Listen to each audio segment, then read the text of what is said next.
In this video, I'm going to show you how I built this wall, and we're going to do it right now.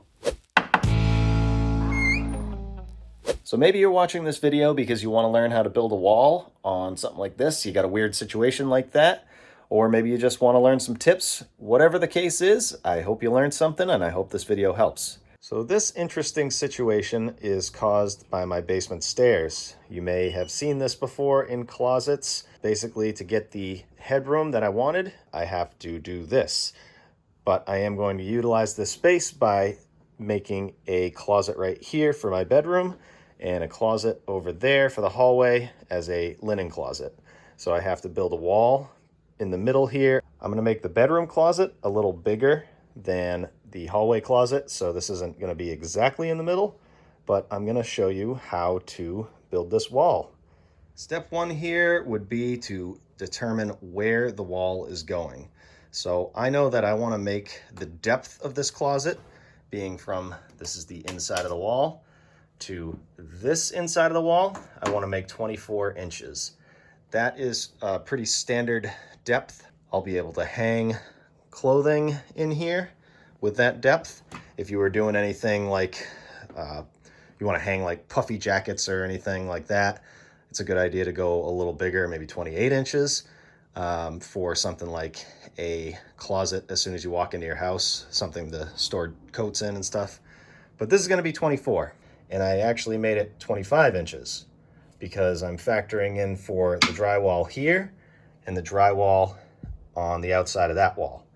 So 25 inches here, and I do the same thing down here, 25 inches. And I know that the inside of these closet walls are square. So if I was to measure over here, I would have 24 3/4. And then over here, 24 7/8. I'm an 1/8 inch off. Tear it all down. Just kidding, that's pretty good. Now we have our marks for our bottom plate, and I am actually going to build this out of a mix of 2x3s right here and 2x4s. But what I'm gonna do is I'm gonna do something called building this on the flat. I'm gonna build it like this. So the wall is actually gonna be 1.5 inches thick. Doing it that way is a way to be able to make this closet a little bigger. It's not going to change the structure at all. It's going to be just as strong as if I built it like this. Now, before I attach my bottom plate here, which is going to go along this, you're going to notice that something's missing. And what's missing is a 2x4 right here. So you have drywall that comes in like this and then like this. And if the wall is going to be right here, I'm going to have nothing to screw my drywall to right there and on the other side. So what I'm going to do is cut a 2x4 from here up to the top plate here, and then do the same thing on this side. Do a 2x4 from here to here. And that way these walls will have something that you can screw the drywall to at the end. If this was a 2x4 wall, I would probably end up doing 2 2x3s on each side, or if you had it, you could do 2x6 just right in the middle so you can attach to that. I'll be able to do a 2x4 on the flat like this, and since I'm only doing 1.5 inches, I'll be able to attach on both sides. I'll have enough space to screw to. Okay, I've cut my pieces for my nailers. And right here I marked 3/4 over, and that is the center because this is going to be 1.5 inches. So 3/4 is the center. So what I'm going to do is put my piece in center, and then I can level it up and attach up here. That one's a little loose. That's okay. You can use a nail gun or screws, whatever you want to use. I'm going to use a nail gun. So what you want to do is be sure to hold this, like in this case, there is a little gap there, but I want to hold it even with the framing that's here already so that my drywall will be nice and even with everything else. So put those pieces in. happen to have a leftover piece, which is perfect for something like this.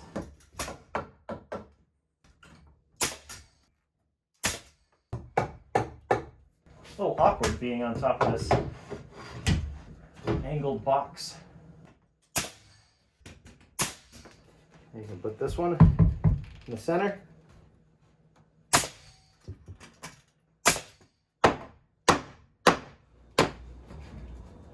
Now we can plumb this one up and nail it into place.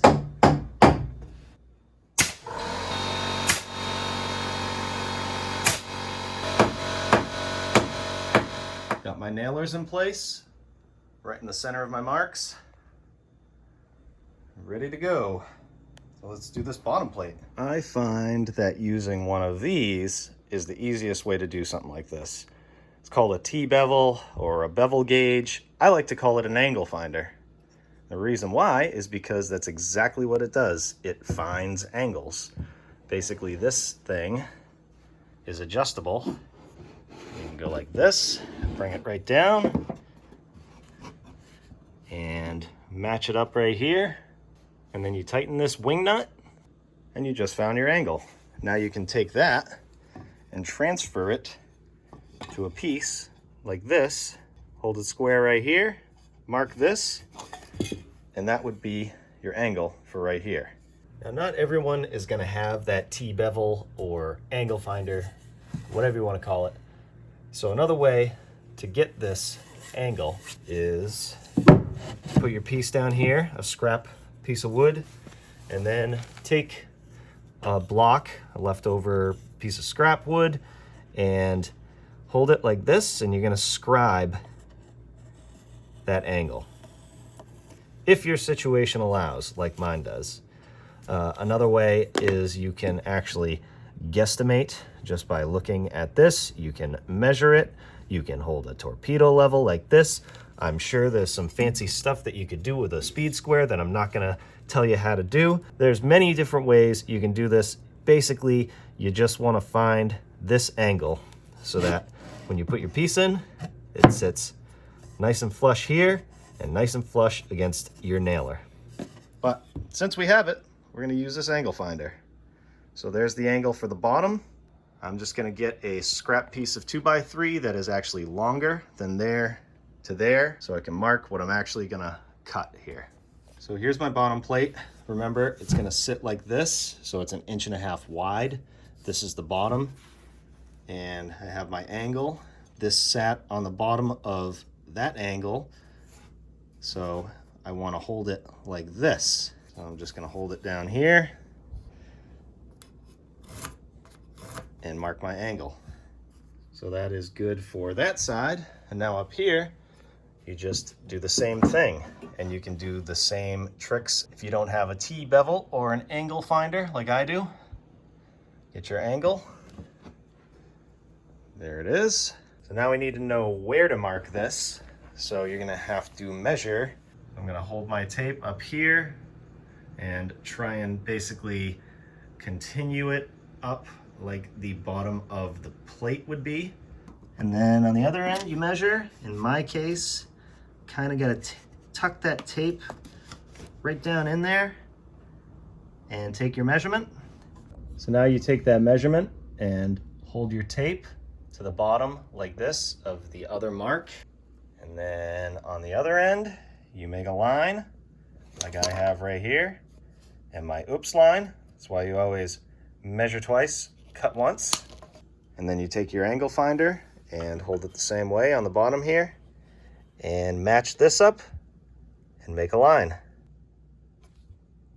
like that. So now you can cut those marks with a circular saw or even a handsaw if you wanted to, or like me, you can match up the angle with a chop saw. It looks like about a 43-degree angle, and you can cut those.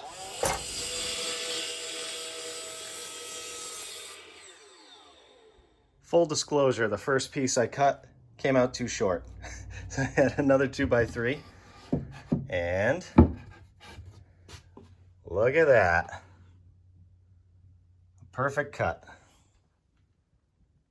Okay, now we can attach it.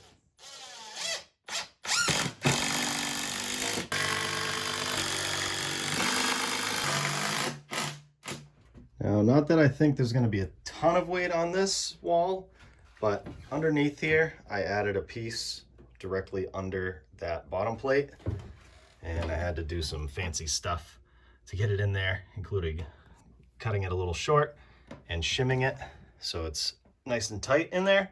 I guess a little pre-planning would have been a good idea so that I could just easily get that piece in there, but it will be just fine. Okay, my bottom plate is in. Now, to find out where the top plate's gonna go, I took a level and I basically plumbed a line up the entire way, like this.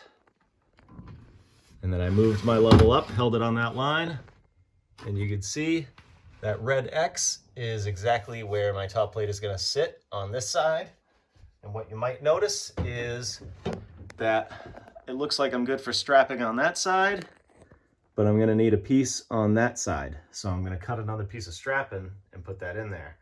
An alternative to that is I could rip that piece of strapping off and attach my wall to those joists and then patch in a piece of strapping on this side and a piece of strapping on the other side.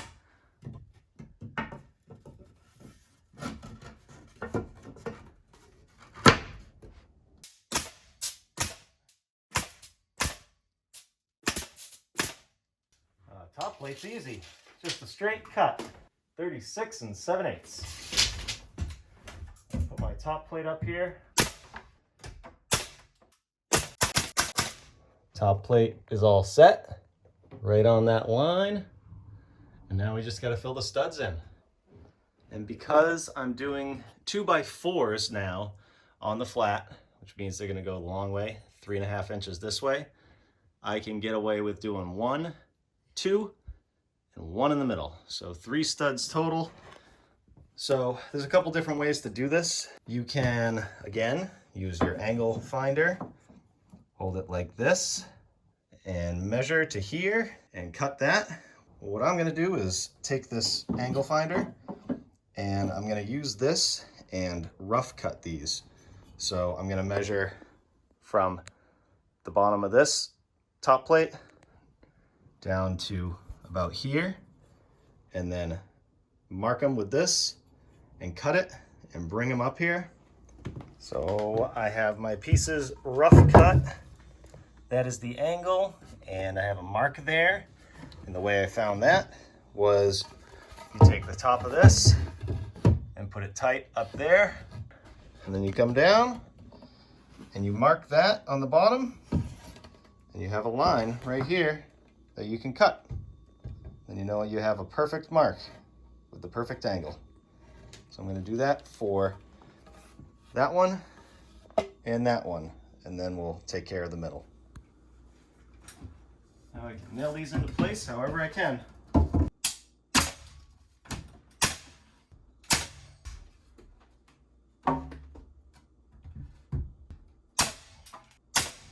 Hey, those pieces are in.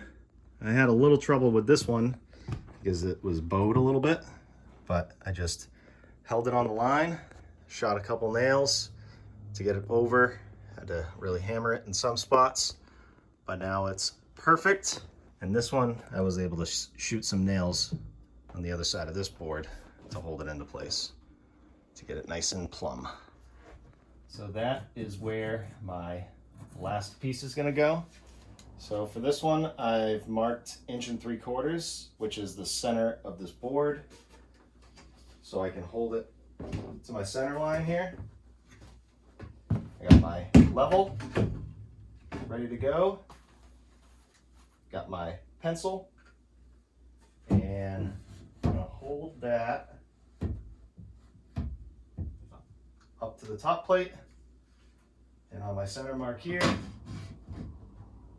and then plumb it, hold it right there, mark it, and I can cut that and put it in.